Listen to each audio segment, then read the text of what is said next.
এটি চুলা নয়, ঠিক যেন ফুটন্ত একটি পদ্ম ফুল। এমন চুলা কেই বা না পছন্দ করে। আপনার বাসায় যদি এরকম একটি মাটির পদ্ম ফুল চুলা থাকতো, তাহলে সেই চুলাটি অনেক দূর দূরান্ত থেকে দেখতে আসতো। তাহলে নিশ্চয়ই তো ভাবছেন যে চুলাটি কিভাবে তৈরি করব। প্রথমে মাটির উপরে দুটি গোল দাগ দিয়ে দিন। তারপরে এর মাঝখানে একটি রঙের কৌটা বসিয়ে চারপাশ থেকে মাটি দিয়ে দিতে হবে। এখানে আমি মাঝের গোল দাগের ভিতরে উঁচু করে মাটি দিয়ে দেব। দিয়ে এভাবে হাত দিয়ে সমান করে নিতে হবে। এরপরে রঙের কৌটার চারপাশ থেকে আবারও আমি উঁচু করে মাটি দিয়ে দেব। বন্ধুরা, আমি ভিলেজ লাইফ উইথ বনিতা। আশা করি সবাই আমার এই ভিডিওটি শেষ পর্যন্ত দেখবেন। মাটিটা সমান করে দিয়ে অপর যে গোল দাগ আছে তার ভিতরে আমি মাটি দিয়ে দেব।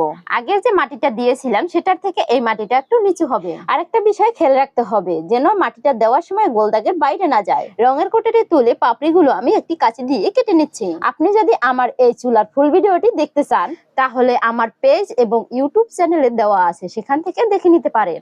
দেখুন পাপড়িগুলো কাটার পরে দেখতে কত সুন্দর লাগে। ভিডিওটি যদি একটুকু ভালো লেগে থাকে তাহলে একটি লাইক ও শেয়ার দিবেন। আর চ্যানেলটি সাবস্ক্রাইব করে পেজটিকে ফলো দিয়ে পাশে থাকবেন। আমি এখানে চুলার মুখটি কেটে নিয়েছি। এবার আমি নরম মাটি দিয়ে সব জায়গায় লিপে দেব। এখন পাশ থেকে মাটি দিয়ে একটা গোল রাউন্ড দিয়ে দেব। দেখুন মাটি দিয়ে আমার পদ্ম ফুল চুলা তৈরি